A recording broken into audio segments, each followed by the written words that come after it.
Ladies and gentlemen, boys and girls, this is the weekly Pint. It's not a show. It's a weekly happy hour, an excuse to crack open a drink, whatever your poison may be, and drink it with somebody. Us. We all drink it together.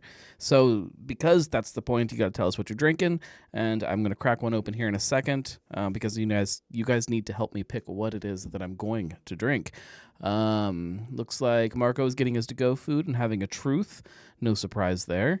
Julia is having a high-grain Zippa. It's a double dry-hopped New England IPA. And then that's all that anybody has said. Justin is on there. He's not telling us what he's drinking so far, but I bet it is a High Life or a High Life equivalent. I have to make a decision tonight. I can crack into Urban Artifacts. I can't figure out where this mic needs to be. Sorry. Urban Artifact just did their new seasonal Midwest fruit tart. Since they couldn't get blackberries, they have Waterbird.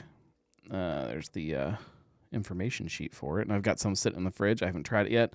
We could do that, or we could do Oktoberfest Quest. I have 2 Oktoberfest beers that are ready to go head-to-head. We have Braxton and Sonder that are just itching to decide who continues on in the bracket. I do finally have all of them. I've got Bierkus now. This is going to be ridiculous now. So Bierkus in round 1, they still have not started their roll through the bracket. Is supposed to go up against an imported Oktoberfest. I have stopped at 2 stores and could not find an imported Oktoberfest. So I still have not finished round 1. Lee says Oktoberfest, and he is drinking a Sir Griff from Dogberry. One more vote for Oktoberfest. I'm going to crack into it. There we go. All right, Oktoberfest Showdown. So give me just a second. I'm going to run over to the fridge and grab it here. Like I said, this is Braxton and Sonder.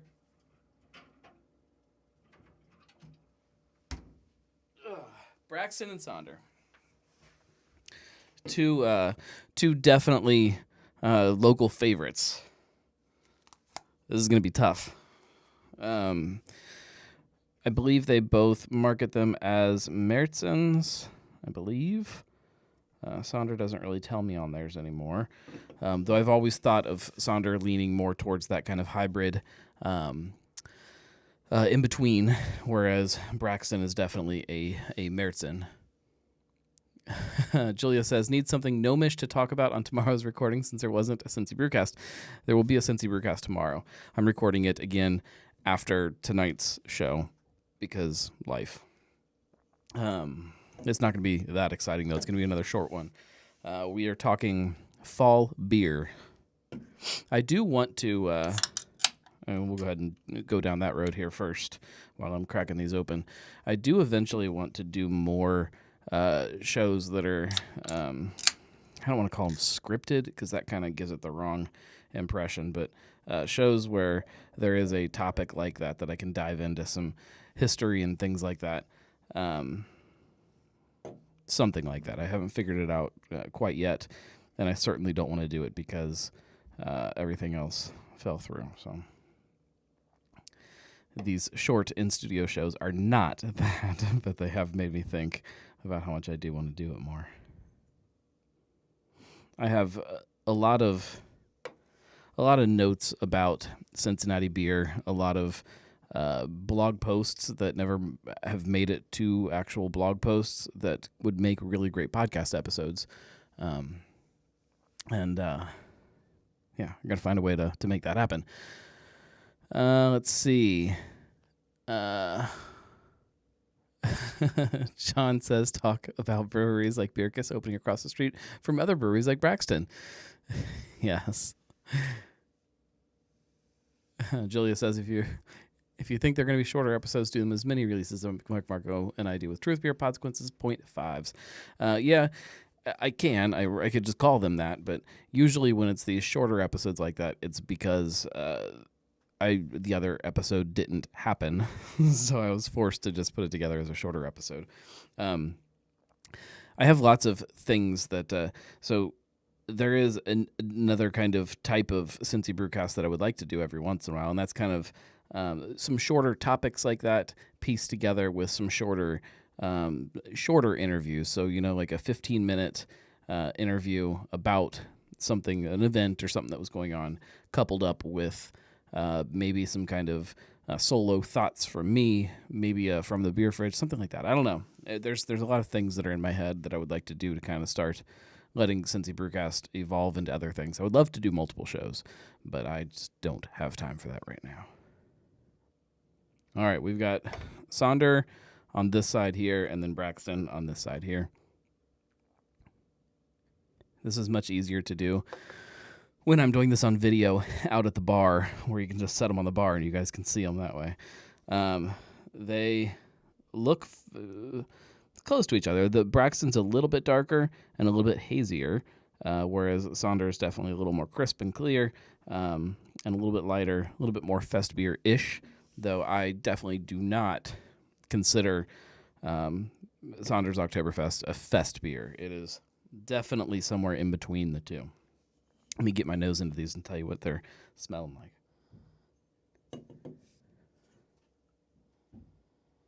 Oh, yeah.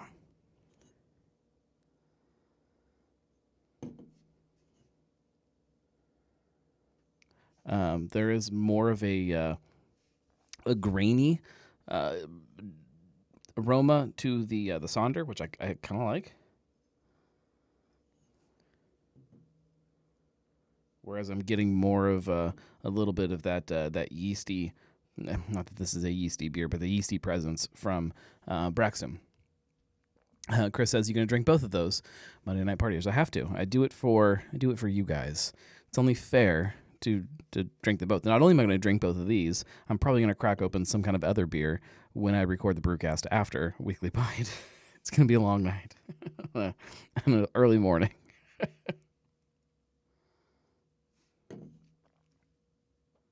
All right, I'm already starting to form thoughts in my head, so I'm going to go ahead and get in here and drink these.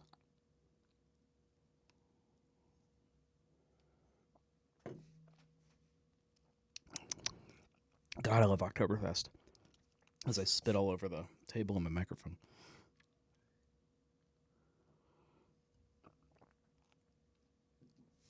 Wow.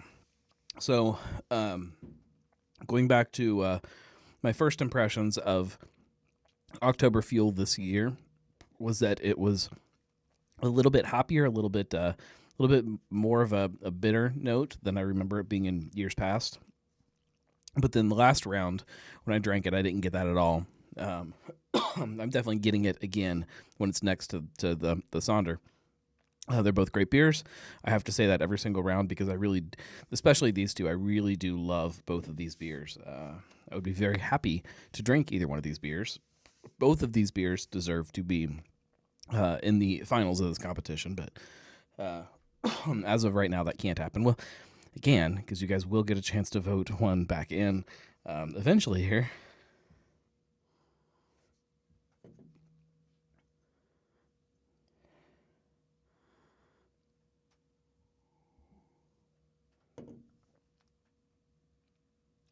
Really exciting to sit and watch somebody drink in silence, right?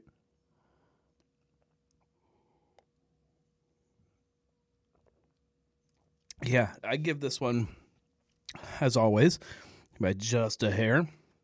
I'm going to give it to Sonder. I think it's a great beer. That nice blend between the two styles. It is still super drinkable, crushable, as the kids say. You can put that thing down all night long, but it still stands up. It is something you can sit there and sip on, too. That's fantastic. Marco says, "I knew it." Oh, I love both of these beers. It's really hard to knock Braxton out at this point in the competition. Although we are getting close to the end of the competition, but that beer, speaking of the Sonder, is absolutely on point this year. They are kicking butt. It's hard to create a German lager that stands up to some of the stuff that Braxton is cranking out. So it does say a lot for the talent on the Sonder side of things. John says that Sonder has been his favorite Oktoberfest of the year. I guess I can put the chat up on the thing, guys. I'm sorry. How terrible I am. You guys know the drill here. If you want to talk amongst yourselves, you can use the chat feature of wherever it is you're listening or watching the show. Probably watching if you're going to be chatting. If you want to get even crazier, though, you can call in. The phone line is active. The number is right here on the screen for you. 567-70-DRINK. I encourage you to put it in your speed dial. That way, you can just speed dial. Do we still do speed dial? I don't know if that's really a thing anymore. Everybody's got an address book on their phone, so it's really easy just to call people. But that's 567-703-7465. But you can chat right where you're at. It's been a hectic time. We finally settled down just a little bit tonight. We decided we were going to run to the grocery store as soon as I walked in the door from work. My wife said she needed one or two things, and her and my oldest were going to go to the store, and did me and the boy want to go too? Of course I said yes, stupidly. And so, but several hours later and several hundred dollars later, we finally got home, and we had a couple different events and parties and stuff this weekend at the house, and somehow in the hustle and bustle, my 4-year-old lost her stuffed animal. You know, every kid has that thing, that one thing, be it a blanket or a stuffed animal or whatever it is, that they just have to have all the time. We lost hers somehow here in the house, and so after we got done with this hours-long shopping trip, then we were tearing the house apart trying to find this stuffed animal again.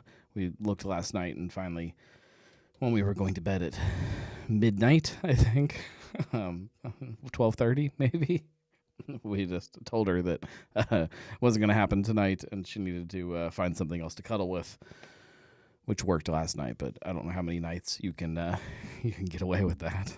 But right before I fired up the live show, my wife sent a picture that they found it. I guess I can show you. I guess you guys don't ever get to see my kids, but we can pull it up. Why not? It's a really cute picture. If I can figure out how to find it on here.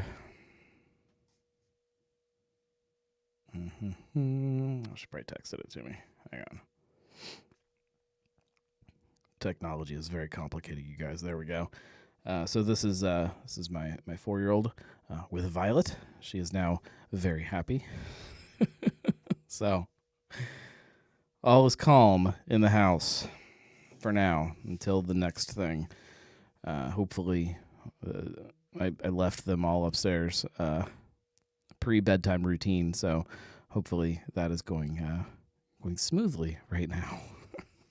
The 4-year-old, I guarantee, is not going to bed. She's probably sitting by herself right now in the middle of the living room, watching something on TV. Although she has this really strange habit.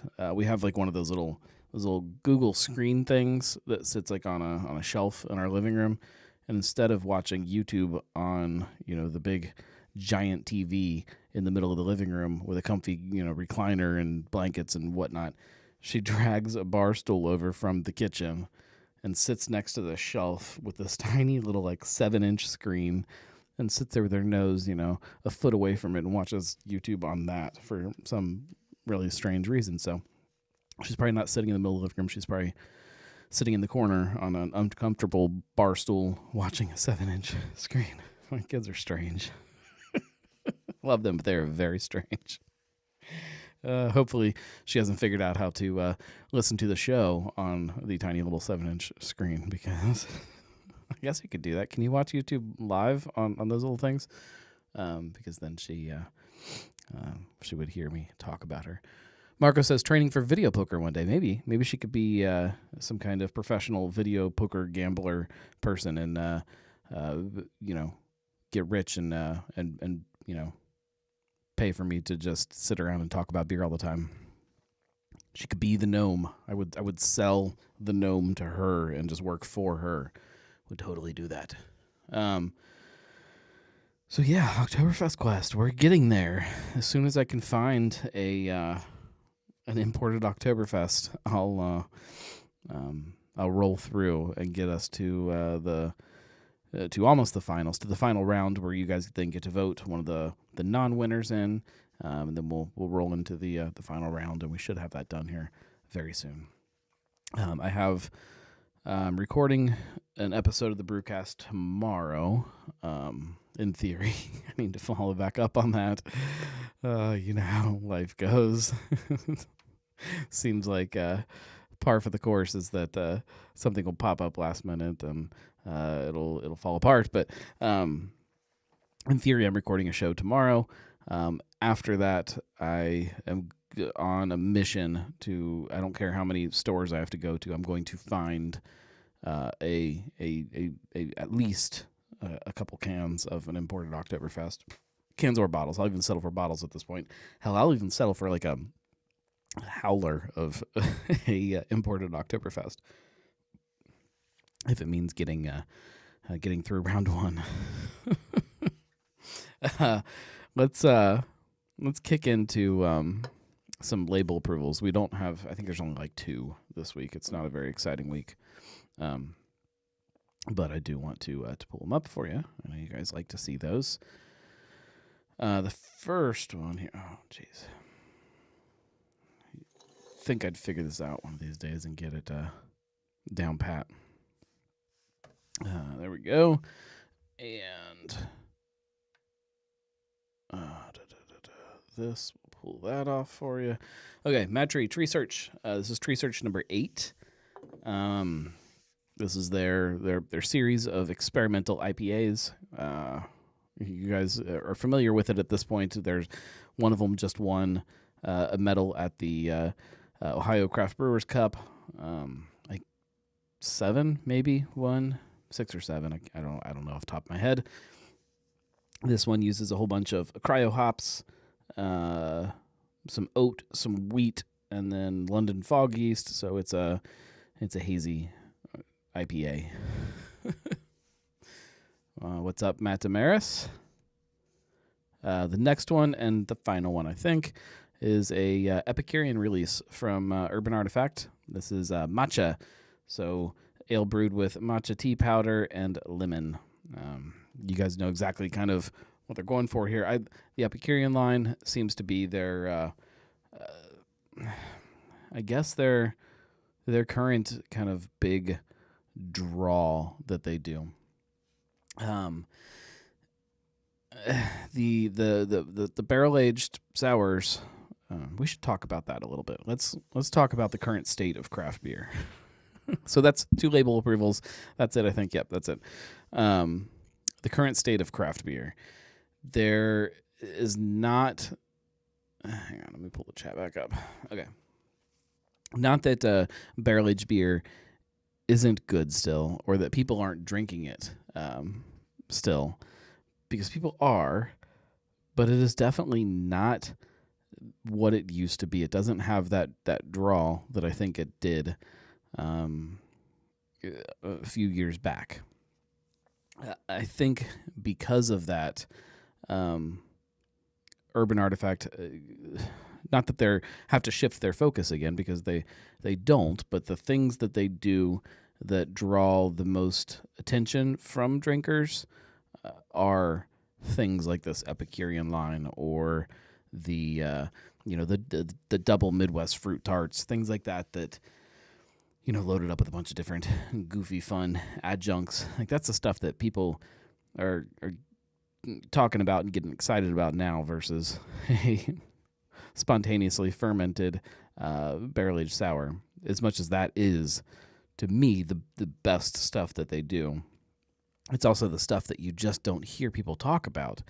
It's like the average craft beer drinker doesn't give 2 shits about a amazing barrel-aged sour, but you make a beer taste like strawberry lemonade, and they'll talk about it all day. Sean wants to know if Julia saw the pumpkin roll label yet. It has not come through the TTB at all from what I have seen. Their artwork is definitely among my no, it's probably not among my favorite. It's probably my favorite in the city just because it is still it's artwork. It's original art. It is front and center. It's watercolors. It's not just some kind of digital artwork. Not that that's bad. There's lots of different types of art, but it speaks very loudly for their brand and what it is. Chris says, don't you ever say unkind word about strawberry lemonade beer. I said strawberry iced tea, or did I say lemonade on accident? Strawberry iced tea, that was one of the Epicurean releases from them. I hate Natter Days, by the way. I think it's terrible. I haven't had it for a while, so I guess I should probably give it another chance, but man, I thought it was terrible. I know you guys on Shift Beers love that stuff, but yeah, it's not my thing, or at least it wasn't when I tried it last. It was I don't remember if it was I don't know if we bought it because it was on sale or if we bought it because my wife wanted a bunch, but I do remember we threw like a 12-pack or something in the garage fridge and ended up dumping probably half of it because it just sucked. And I just I never found myself being like, you know what? I kind of want to drink that stuff. It's never better than something else that's in my fridge. There's always something in my fridge that is better than Natter Days. I guess in a pinch, if there was nothing else around me, I would be okay with drinking it, but it's not good, guys.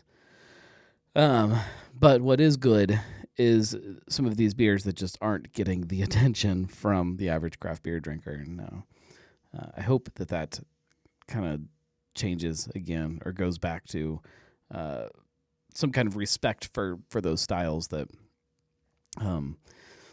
aren't currently what people want to talk about. If that makes any sense, if that's easily followed. I hope you guys have been following along, speaking of following, with the beer list for the festival for beer, booze, and bonks. We've been slowly kind of rolling out the tap list. All the breweries are out there, or in theory. And then starting last week, we started kind of kicking out a couple at a time, one at a time here and there, different breweries. I think tomorrow you should get some. I don't know how many he's doing tomorrow, but tomorrow Merrill over at Cincy by the Pint's going to do some. Then Wednesday I'll do probably 2 of them. He'll do some on Thursday, and then I'll do some more on Friday. So all week long you'll get some fun beer reveals. Still waiting for you to confirm that Utopias will be there. I can confirm that Utopias will not be there. Unless they just want to send it and not tell us.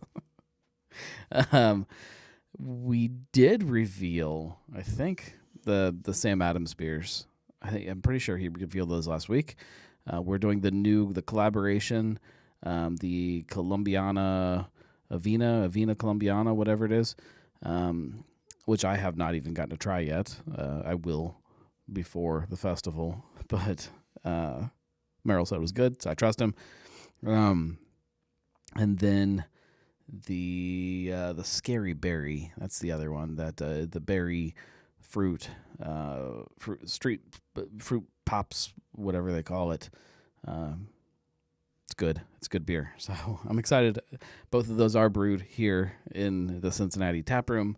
That was my criteria to have Sam Adams involved, is that there had to be those little small batch guys coming out of that little nano system there. So Sean says it's in the mystery beer machine. God, that would be great. Just like a little 1 ounce vial, like stuffed inside of an empty beer can of Utopia. That'd be awesome. I don't think we can legally do that, but I would if I could. I would even donate my Utopias to do that. Maybe I'll bring like a little tiny thing of Utopias and just stick it in my pocket, and then tape a coupon onto a beer can and shove it in the mystery beer machine and says, "Come find me." That would be fun. I don't know if I can get away with that though. Let's see. So let me pull up everything that we have currently revealed. I don't even know what all's been announced so far. I do know we are finalizing another one this week. Another new beer that you guys have not tried before. I have not tried before. We're gonna go try it this week, and if it's not crappy, we'll have it at the festival. I have confidence in the brewery that is in question, and I don't want to spoil it. Okay, let's see. We have so from Cartridge, Hollow Point, their Hibiscus Ale, a surprise barrel-aged something. I can't tell you more about that because it's their first barrel-aged beer, and I think they're going to probably want to announce it their way. A anniversary beer from Cartridge, which is, I could say it's hoppy. I think that's the only thing that we've revealed so far about that one. Their Escape, the Pina Colada wheat. From Third Eye, they posted theirs. They beat us to it. They are our co-sponsor, so they get 2 beers. And they are doing... let me find it here.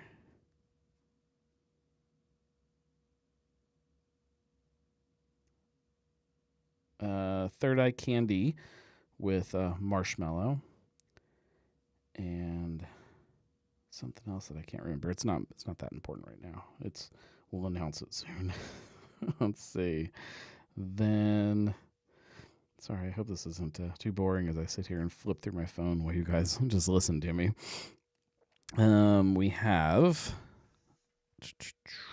Sam Adams. I told you that one. The Fresh Pops Scary Berry and the Avena Colombiana.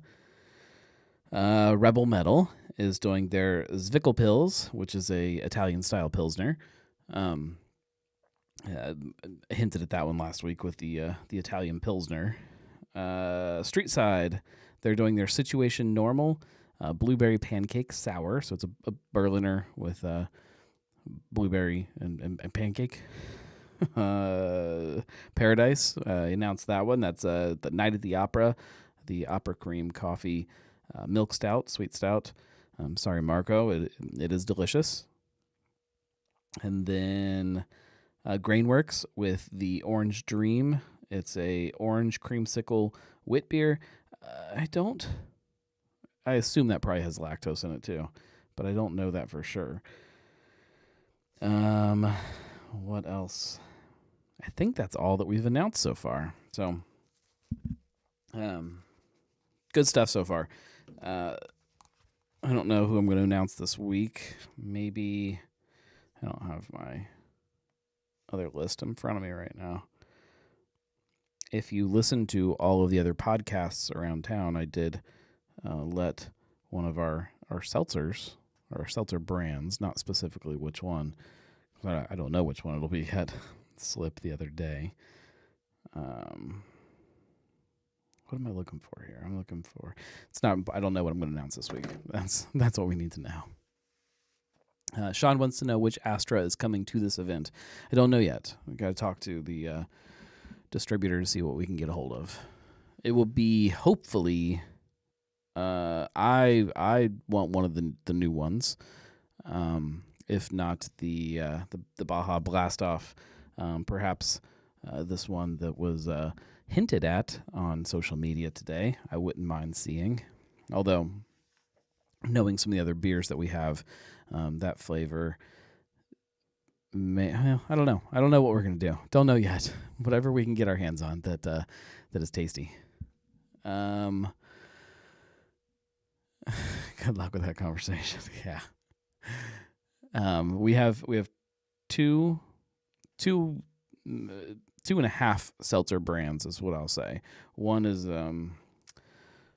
a kind of a canned cocktail spirit thing. I don't want to say what it is without giving it away. It's a sparkly spirit type product. And then we have 2 that are definitely seltzers. Astra being one. You guys obviously heard that. The other one is another local seltzer.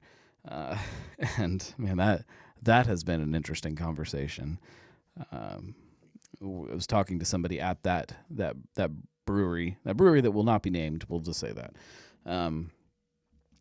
And was quickly passed off to somebody else within the organization, who then, as soon as they found out that we weren't asking for Dark Charge or one of the limited labs releases or something like that we wanted their seltzer, I just gave it away. They quickly just said, well, the Fulling Warehouse has an account with our distributor. See you later. So, yeah, that was a conversation. If I was a more angry version of myself, I would have just said F it, and we'll put something else in its place, because there is plenty of other stuff we could put in its place. But alas, I try to be good. It's gave it away so hard. Yeah, wasn't even thinking. Sorry to hear that. It's okay. I will. I don't want to give anything away. So I stopped down at that place for a beer release this last week. I think it was last week.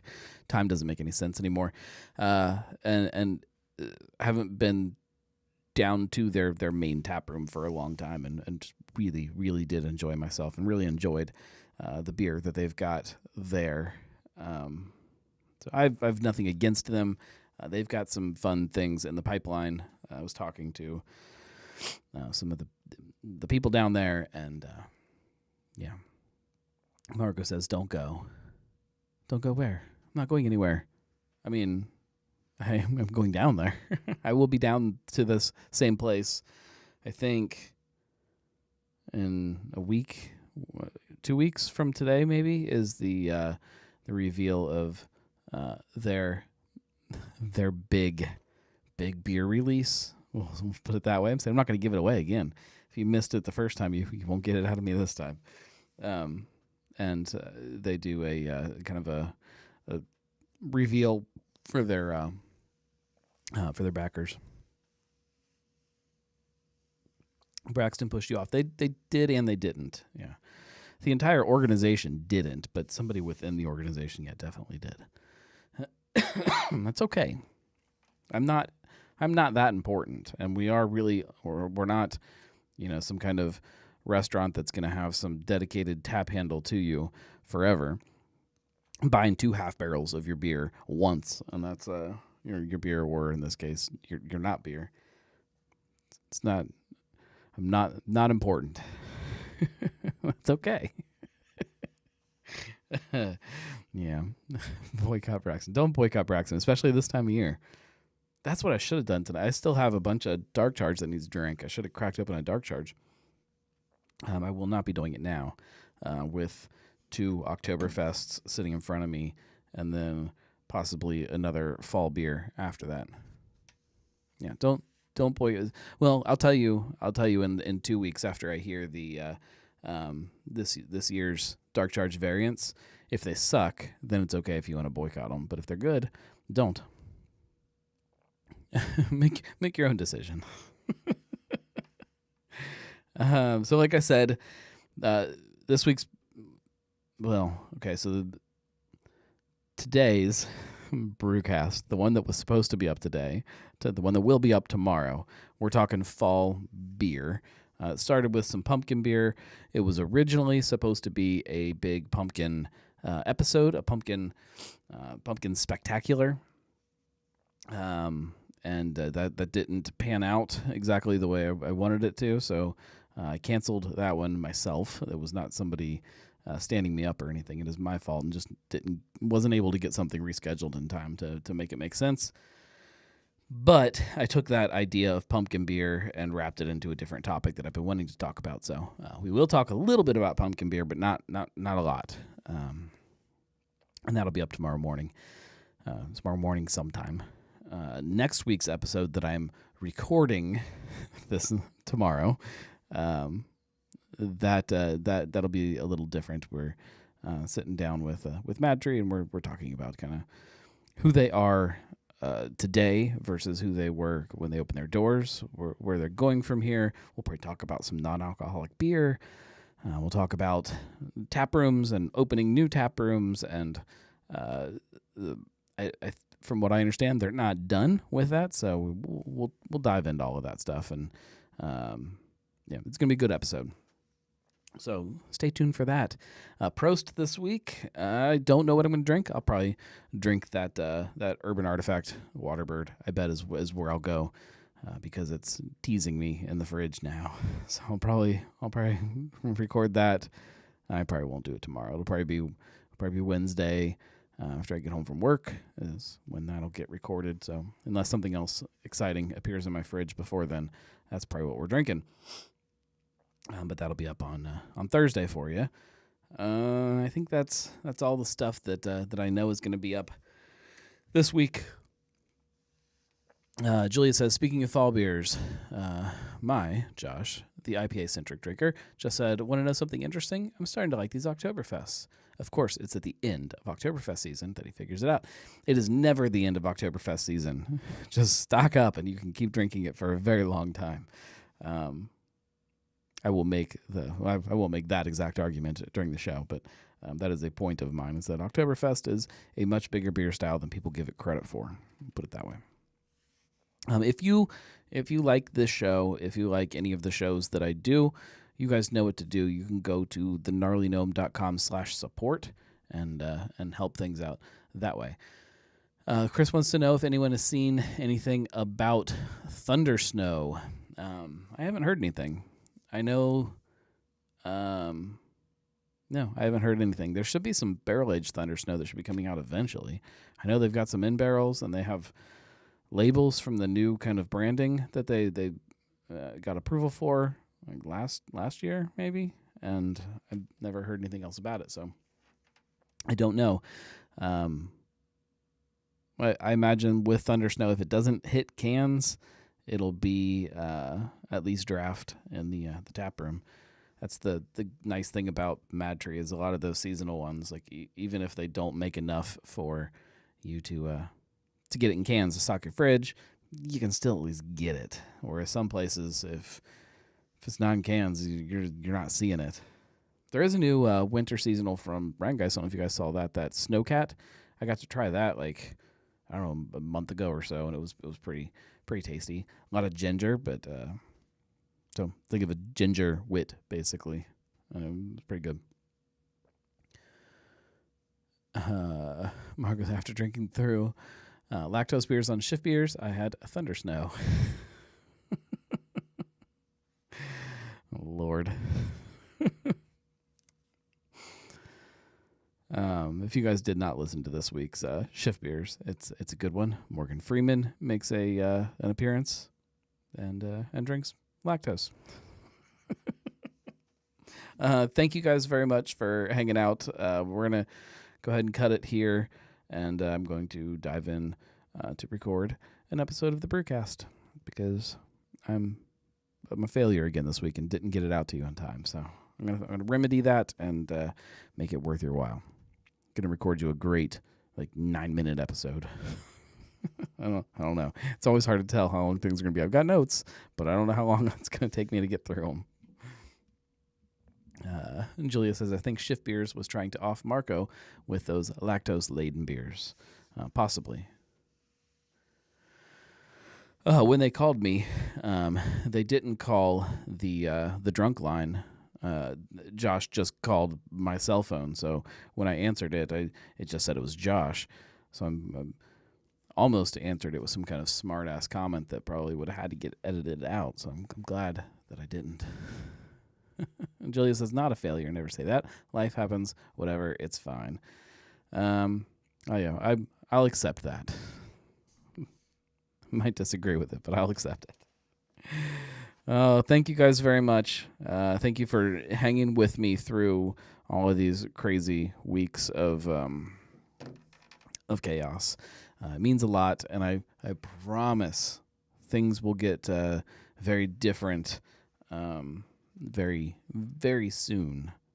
I have lots of stuff in the works to make all of this much easier on me and make the schedule easier. So I will hopefully be able to start talking about that with you in the near future, and it'll all start making more sense.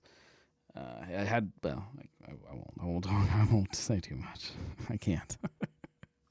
Get myself in trouble. Thank you guys. Go drink a fall beer and remember how great this season is for beer drinking. Thank you guys. See you next week.